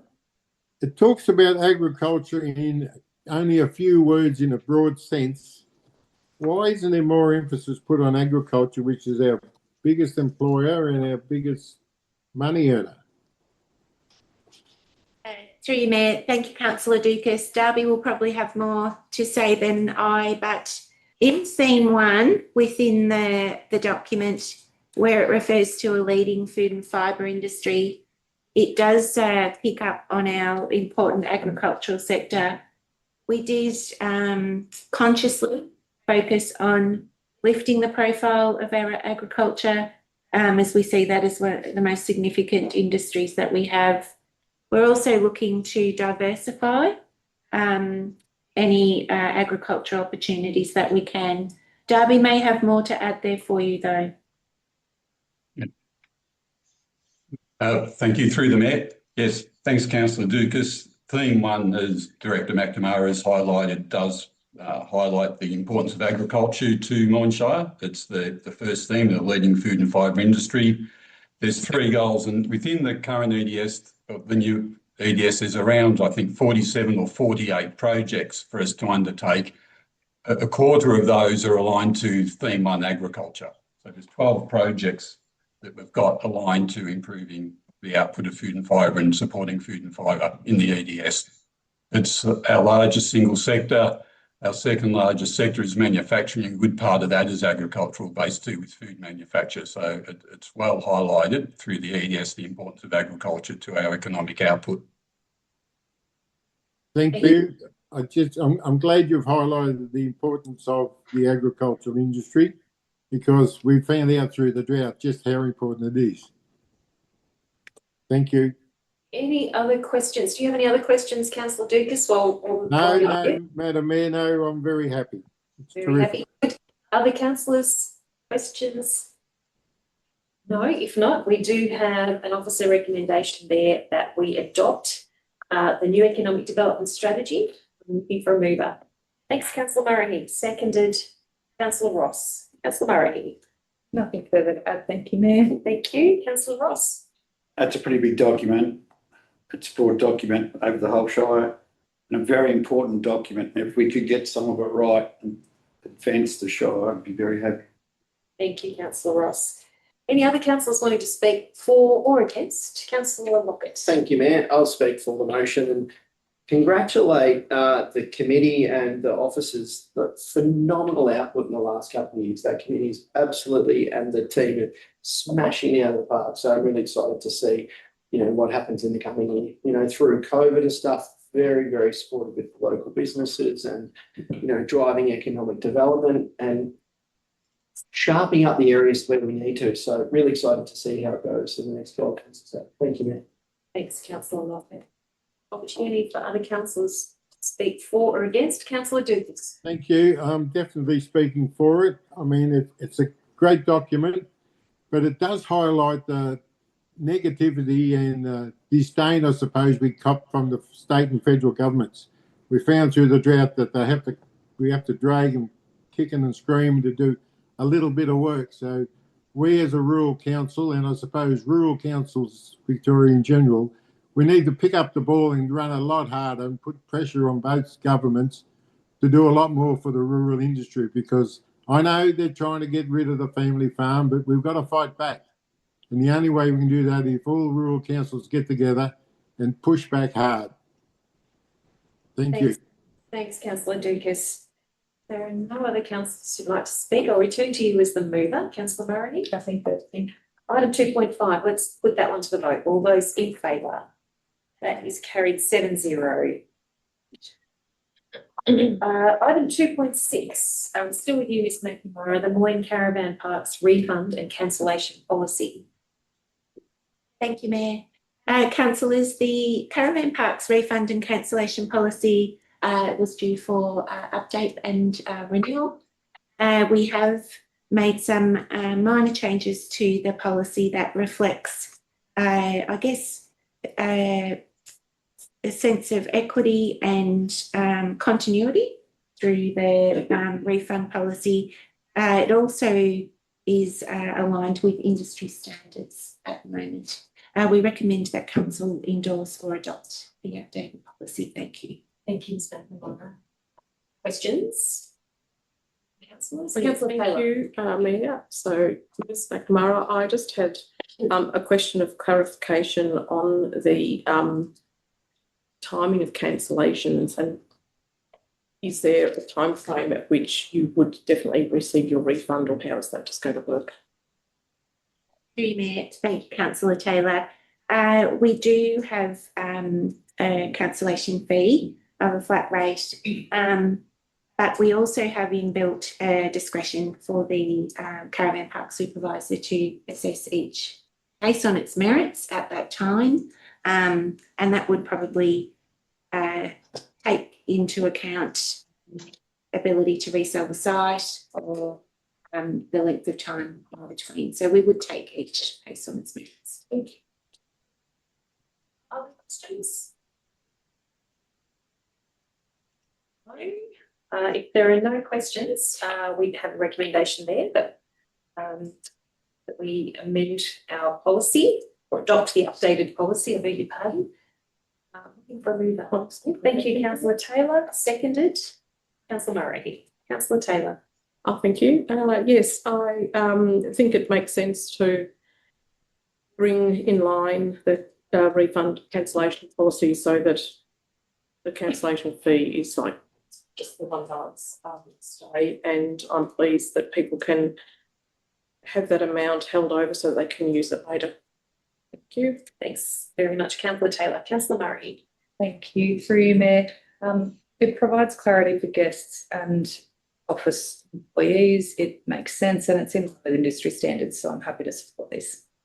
Thank you very much. Are there councillors who'd like to speak for or against? If not, I return to you as the mover, Councillor. No more. Nothing further. Item 2.6, we will put to the vote. All those in favour? That is carried 7-0. 2.7, Road Management Plan and Register of Public Roads. Ms Robinson, would you mind introducing this for us, and welcome, Priya. Thank you, Mayor. Councillors, this is a statutory requirement under the Road Management Act and general regulations to review the road management plan after each general election. The plan has been aligned with the MAV template and classifications it's provided an opportunity to simplify the language and improve the standards. Most importantly with this, it has gone out for consultation and 0 responses were received from the community. The recommendations there for councillors. Thank you. Thank you. 0 responses. Opportunity for questions. Councillor Dukes, I'm conscious that you weren't at workshop for this, so you may have some questions. I have one to Miss Robinson. Heatley's Road. We've discussed this before, and Mr. Arnott said that it's included, but I'm just trying to find it. Heatley's Road. There's that bloody many pages. Jeez. Is it Through you, Mayor, it's my understanding that that's included, but we can check it and come back. I found it's got, is it 1.5 kilometres east of Gormans, 2.16 east of Goonans. Could you check to see how much of Heatley Road is actually on the register?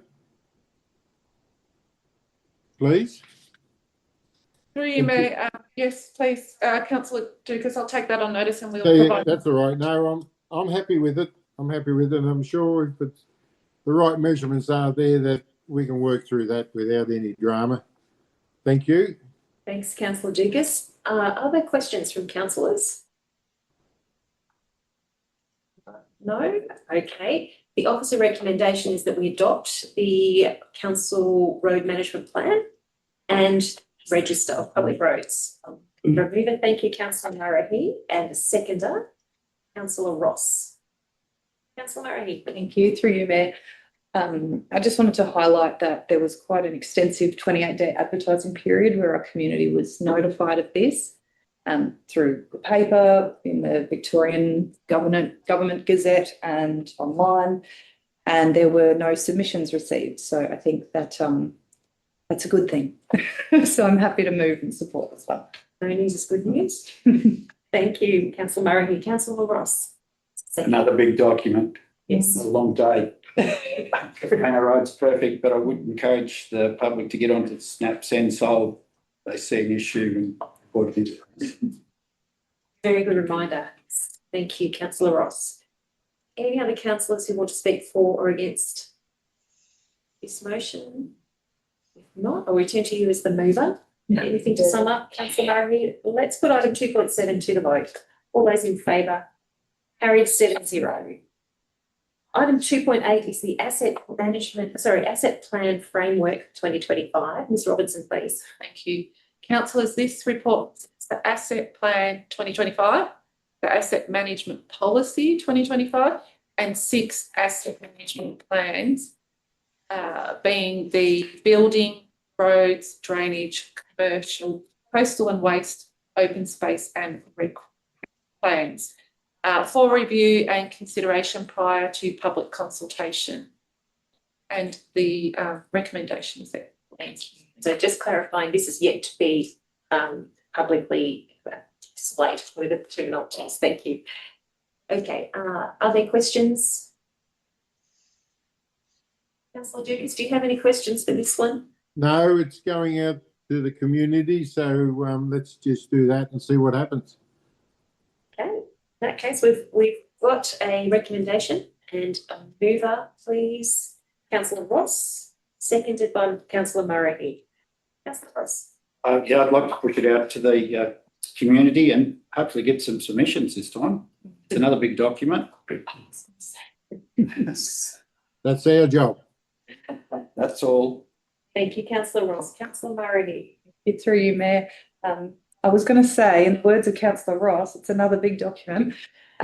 This is a huge document, and I just wanted to highlight and thank all of our council officers, Priya being one of them. This is a huge, huge body of work, and we're really grateful for all the work that you do. And as Councillor Ross mentioned, have a look at it. We need our community to have a look at these, provide any submissions. So I'm happy to release this out to the community. Thank you, Councillor Murray. Any other councillors wanting to speak to this? I'll return to you as the mover, Councillor Ross. Let's put 2.8 to the vote. All those in favour? Carried 7-0. 2.9, Ryan Corner Wind Farm CEC Committee Community Representative nomination. Ms. McNamara, please. Thank you, Mayor. Councillors, we have received a nomination for our Ryan's Corner Community Engagement Committee. At the moment, we have 2 community members and we can have up to 6. It is important that we have representation from different areas of the Shire, and the nominee does represent the Yamba community, which is a good thing. We recommend that Michael Thornton-Smith be appointed to the Ryan's. Thank you very much. And as chair of that committee, Councillor Ryan, do you have any queries about that or any concerns? No concerns, thank you, Mayor. None that were, the report was very thorough, so thank you. So any other questions? Perhaps we have a mover for this one. Thank you, Councillor Ryan, and seconded Councillor Taylor. Councillor Ryan. Thank you, Mayor. It's great to have further community representation, especially when volunteerism is declining across the board. So we are greatly appreciative of more voices in areas such as renewable energy. And I strongly urge any other community members to express interest in any of our CECs if they are interested in getting involved across the Shire. Thank you. Thank you, Councillor Ryan. Councillor Taylor. Thank you. Happy to support this one. I think it is important to have the community representation, and with the low numbers on this one, it's good to have another person put their hand up and speak from the area. Thank you. Anybody like to speak for or against the motion? Councillor Ryan, anything further to sum up? Thank you, Mayor. Item 2.9, all those in favour? Carried 7-0. Item 2.10, Community Satisfaction Survey, the 2025 Research Report. And I'll refer to our Director of Corporate and Governance, Mr. Eds. Thank you. Thank you very much, Mayor. Councillors, this report is basically being auspiced by the state government. They want all councils in Victoria to produce a community satisfaction survey each year, and effectively it's in the same format. So every year is comparative to all the other councils, and it's got a sort of history over time. So this is this year's report. We've got 400 participants in this survey, which is excellent. It's a very good number. And this council takes the feedback from the community very seriously. What we do is it illustrates to us where we feel we can improve, and we then look at how we can respond. We also note that every 4 years the survey happens to coincide with the creation of the new council plan. And in that council plan, we had 600 people who contributed to that. So we will see how the responses of the community survey this time fit into our new council plan, and we think there's a strong likelihood of alignment. So just on a couple of points of detail, page 496 of the report's got 2 tables, one being a summary of Moyne performance against last year, against large rural shires, against the statewide, for both performance and also for services. And generally, we have unfortunately done less well than we were perceived in the last survey by the community, which has given us something to think about. But I do note that we are generally performing better than the other large rural shires or the statewide results. So that's comforting, but it certainly means we've still got more work to do. So particularly, I want to refer to the fact that we need to put more attention into unsealed roads, sealed roads, local roads, footpaths, and also environmental sustainability. So thank you very much. Thank you, Mr. Small. Opportunity now for questions. Councillor Taylor. Thank you, Mayor. So just Mr. Small, I was wondering whether through the survey company, do we have access to their data matrix on our Shire, or do they just present the report? Through the Mayor, basically the The data we'll be putting on the website is the actual survey we've received. Yes. Yeah. Thank you. Other questions? Councillor Dukas, do you have any questions at all? Yes, thank you, Madam Mayor. The postcode 3284 and 3272, what towns are they? Thank you. Port Fairy and Mortlake. Port Fairy and Mortlake. Okay, thank you. Interesting reading. Especially between men and women. We have a differing point of view sometimes, don't we? Occasionally. Yeah, okay, yeah, it's been known to happen. Any Thank you. other questions? No, it is what it is. We've got a lot of work to do. Thank you. I have a question on that, perhaps for Mr. Enstein. So I know that every year after we do this, there is a plan to build on that, to address some of the issues. Is that the case this year again? Yeah, through you, Mayor, thanks for the question. So, yeah, absolutely. So we will bring back to councillors what those recommended actions look like. So there'll be absolute consultation between councillors and officers on how we can best address the feedback from the survey. It is really, really important to us, this survey, and we have about 10 plus years of history of this survey as well. So that gives some great perspective over the journey. I think it's also a really important time now that we have also the new council plan that only last month was passed through. So many elements within the survey will also be addressed through the council plan in of itself. So I think it's important to make those connections also, because they are two separate exercises, but it'll be important in that feedback to bring those two documents back together again and understand where they're aligned and where they're not, where there's elements of that survey not addressed by the council plan, then that's obviously some of the factors we need to consider in those responses as well. Yep, excellent. Thank you, Mr. Enstein.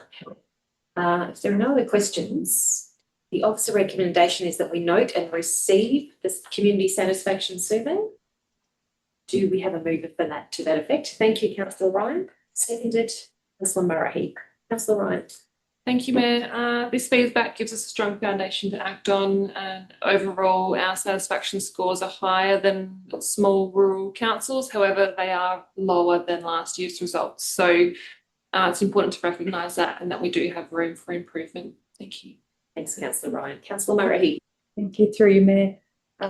Similar to Councillor Ryan, in every aspect, our results have declined, only slightly, but I think it's important that we acknowledge this and that we work to improve on these numbers for our community, and that our community know we're aware of this. We know we have room for improvement, and that's what we'll be focusing on doing. Thanks very much, Councillor Murray. Other councillors like to speak? Councillor Lockett. Thank you, Mayor. Agree with the comments so far. Agree with Councillor Dukas that the Mortlake men are unhappy and the Port Fairy women are happy. It's just a really brief summary. That's it. Thank you, Mayor. Thanks, Councillor Lockett. Anyone else who'd like to speak for or against the motion? I'll return to you for summation. Councillor Ryan. Nothing further. Thank you. All those in favour of item 2.10? That is carried. Is that a yawn? Yes, that is a vote. Thank you, Councillor Dukas. Carried 7-0. 2.11, the biannual report on activities of the Audit and Risk Committee for June. Mr. Small, would you like to step us through this, please? Thank you, Mayor. Councillors, this is part of our governance. Important part of our governance is the activities of the Risk and Audit Committee. And we have two councillors on that committee, Councillor Taylor and Councillor Foster. And this is the opportunity for that committee to feed back to the council what it's been doing over the last period. So it summarises, there's a report here, tabled by the CEO, but approved by the chair of the committee, Mr. John Duffield, and he sets out what we have done in this committee over the last 6 months. Thank you very much. Thanks, Mr. Smith. Are there questions? Any questions? So the officer recommendation here is that we accept this report, and I am looking for a mover. Thank you, Councillor Taylor. And seconded, Councillor Ryan. Councillor Taylor. Yes, I support the motion to move the report, and just to note that the Audit and Risk Committee, the importance of it is that it aids the council to fulfil its governance and accountability and integrity responsibilities. That's just what I wanted to say. Thanks.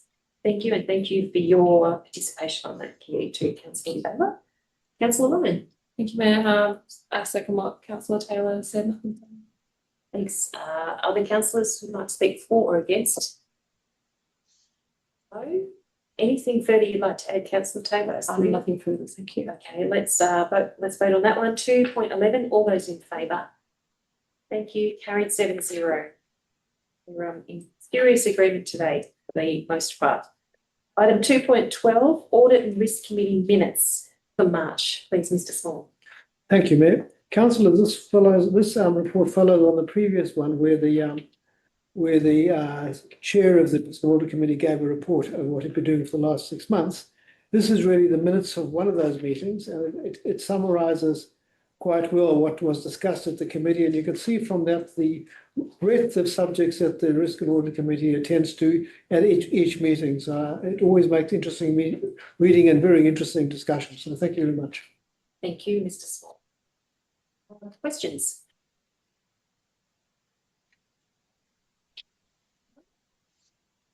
Questions? The recommendation here is that we accept the confirmed minutes for audit risk in March. And I am looking for a mover to that effect. Thank you, Councillor Taylor. And a seconder, Councillor Lockett. Councillor Taylor?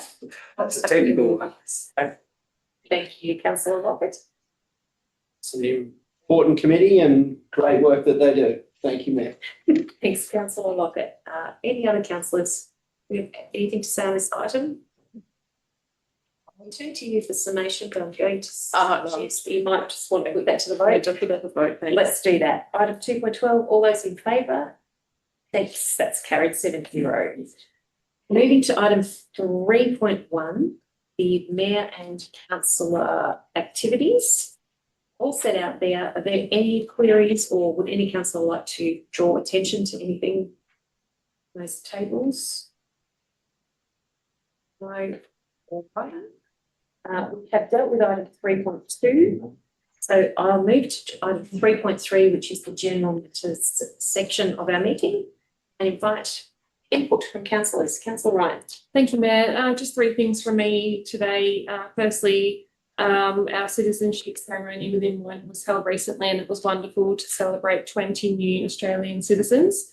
And council officers did a wonderful job putting that on, as did you officiating that event, Mayor. Secondly, 5 councillors recently went to Canberra for the National General Assembly to attend the event hosted by the Australian Local Government Association. The conference brings together local government leaders from across the country to discuss national issues, share ideas and influence the federal policy agenda. So it was a great opportunity to advocate on Moyne's behalf and to come back with a lot of knowledge. And last one, something that Councillor Dukas mentioned before regarding rural councils coming together for the better. Myself, Councillor Murray and council officers will be attending the Rural Councils Victoria Forum at the end of this month to join other Victorian rural councils facing similar situations to Moyne. So it's a great place to advocate and network for future success. Thank you. It's Councillor Ryan. Any other input? Councillor Taylor. Yes, thank you. Yes, I just wanted to mention the Farmers Fun Day that was held Sunday before last at the Woolsthorpe Hotel. It was well attended, and people seemed to really enjoy just having the opportunity to relax, enjoy some food together and some entertainment. And the kids enjoyed themselves as well. And I will say that face painting was popular with some adult of the gathering. So yeah, a good day. So well organised, and thanks to Woolsthorpe Hotel for hosting the event. Thanks, Councillor Taylor. Councillor Murray. Thank you, through you, Mayor.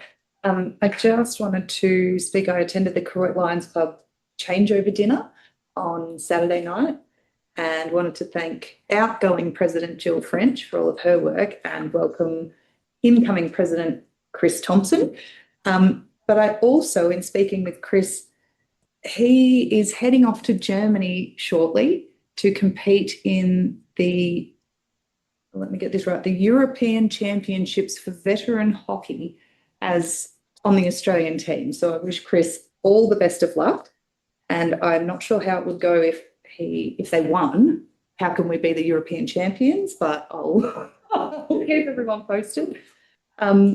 And I also want to mention that tomorrow I'm heading to, pronounce it correctly, Kiowa, is that how I say it? To head to the Victorian Top Tourism Town Awards. So fingers crossed that Port Fairy bring home the gold.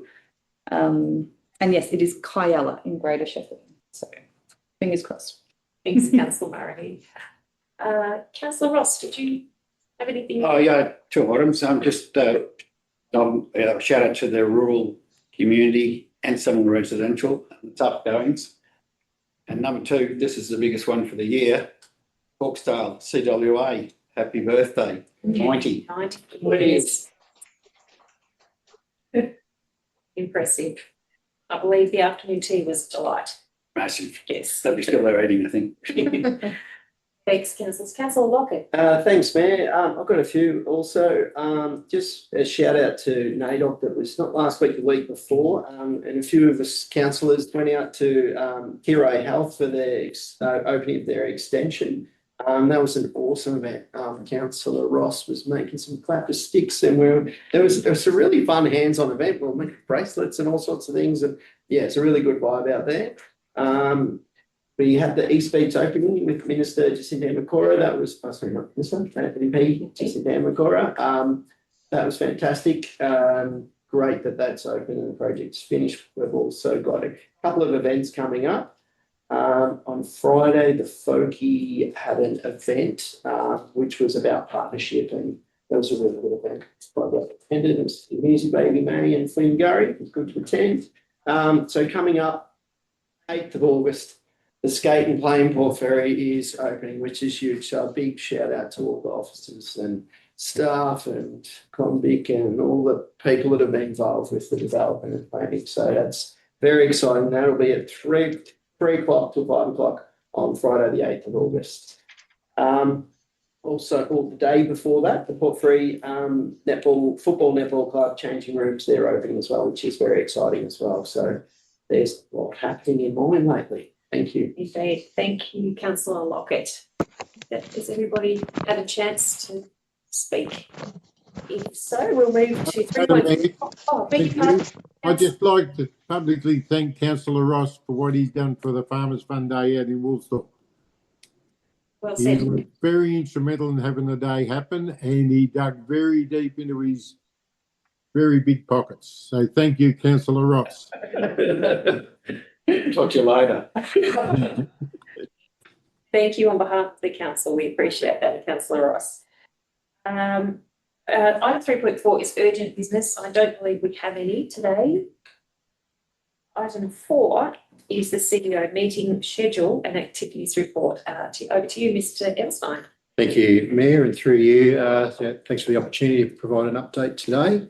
I'll just start with one normal item that we have on the agenda, which is our monthly finance report. So you're not seeing that in today's agenda. That will come next month. It will be a combination of both our June year-end report. So there's a lot more activity that happens in preparation of that. So we'll see both the June year-end report and also the July monthly regular report both come together for next month's meeting. The rationale in holding off the June report is just to ensure all the accounting year-end treatment and entries occur, so we can bring one report that's complete rather than a report that has to be adjusted for those entries later on. So I'd like to just start with talking about the announcement through the Drought Response Task Force that the state government have recently announced earlier in the month. A number of outcomes from that task force, and first and foremost, it will be a 40% discount on property rates for primary producers, and that includes Moyne Shire. So that's targeted in the southwest, as one of the regions that benefit from that. So that's and also the lower half of the West Wimmera. So that's quite significant for a lot of our and all of our primary producers across Moyne. There's a few other elements in that announcement that came through as well, including 2 million that's going to the Country Women's Association to target household payments of up to $1,000 for eligible families. That's right across all of those shires. So eligible families, farm employees and contractors. And just one other item I'd call out amongst others there is 3.5 million being allocated for a Western Region Sustainable Water Strategy. So I think I know that's something lots of folks around the Southwest have been advocating for. So it's great to see some funding coming through for that really important work for the future. Next, I'd like to talk to roads. So just a kind of a end of financial year update on our progress for the FY25 year on roads. So just a couple of elements I can talk to there. So firstly, we have our resealed roads program, and in the year completed, we've completed 425,000 square metres, and that represents 76,000 square metres or 22% more than the year before. So that's regular work we do year after year after year. So that's up 22%. We also have our unsealed roads program, and that completed just over 30 kilometres of work, and that represents almost 6 kilometres more or 24% more coverage of the unsealed roads program. So they're two very significant increases in the amount of distance covered and area covered in those two programs. So that's been a very deliberate target from us as a Shire across a number of different ways, investing in the right machinery, training, and I'd really like to thank our team for achieving that. Also, the number of kilometres of roads constructed dropped from 25 kilometres to 16 kilometres in the year just gone, but the prior year had our remote roads funded a couple of big projects that occurred in that period of time. So all in all, certainly for our business as usual activity on roads and also our projects, another busy year with projects, but our business as usual activity on roads, covering significantly more distance. Early years has also been an important focus for Moyne. It is at the moment and will continue to be. Our overall numbers of enrolments in Moyne are currently 66 more than this time last year, and that's an increase of 20% year on year. That includes routes in Garbok as well as the council-run facilities across the Shire. So I'd really like to acknowledge the hard work of our team to achieve that. And I'd also like to give a shout out to our early year centres, particularly those that have seen significant illness pass through those centres. It's not been easy to manage. Lots of families impacted. So I'd like to thank the families and others for their patience and perseverance through that. But it is a time of year where illness can have a major impact. But I'm glad to see we have contained that and we're back to business as usual conditions now. On projects, great to see some of those come to completion now. Of course, with that, we start to think about new projects ahead. The most significant one next for us is the Croydon Township Renewal Stage 3. So our planning activities are underway at the moment. For that includes the estimation of materials, selecting contractors, creating the engineering drawings, working with essential service providers, and et cetera, to make sure we manage that project well. If you look at project management through our project management office over the last couple of years, well over between that work and our assets team, well over $20 million worth of projects being delivered per year. And as a project package, with the exception of Hopkins Fall Bridge, which we dealt with earlier in the year, being delivered as a package within budget. So that's a really strong performance from that team with a very wide variety of projects that they're working on. So really pleased to see that performance, and that's what we need to continue moving forward. Just a couple of other things to mention in finishing off. We also had a couple of events recently. Love Your Local Awards back on the 20th of June. We had Lisa Gorman as a keynote speaker there and some wonderful winners that you can see on our website and social media amongst other newspaper activity.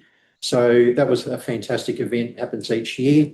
And also we had a Women in Business breakfast in Port Fairy with Fabian Datton with over 65 people attending. So that was a really successful event, part of our economic development program. So just with that, I'd like to just finish with thanking our team. It's the end of a financial year, so we're already in the next one, of course. But to the whole Moyne Shire team, there's just under 300 of us. And I'd just like to thank them for doing an amount of work over the last 12 months of that financial year and onwards and upwards. And we've got some great documents from council plans to asset information coming through economic development and, of course, the community survey that will help guide us in the year ahead and beyond.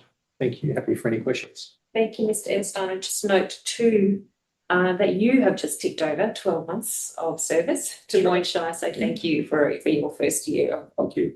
of input as well. Thank you. Thanks. Any questions to Mr. Enstein in relation to its very detailed report? Yes, Councillor Dukas. As in the briefing, the roadside grazing permits, it's got under the heading top Facebook posts. Roadside grazing permits issued 26th of the 7th. So what do you call it? I'm not into IT. So what's a top Facebook post? I can take that. Yeah, through you, Mayor. So that's the amount of activity that is registered on Facebook. So we put a post, Councillor Dukas, online, and then we can calculate through Facebook how many hits, how many impressions and interactions people across the community have with that. So that was the highest rating in that particular period of time. So one of the highest rating.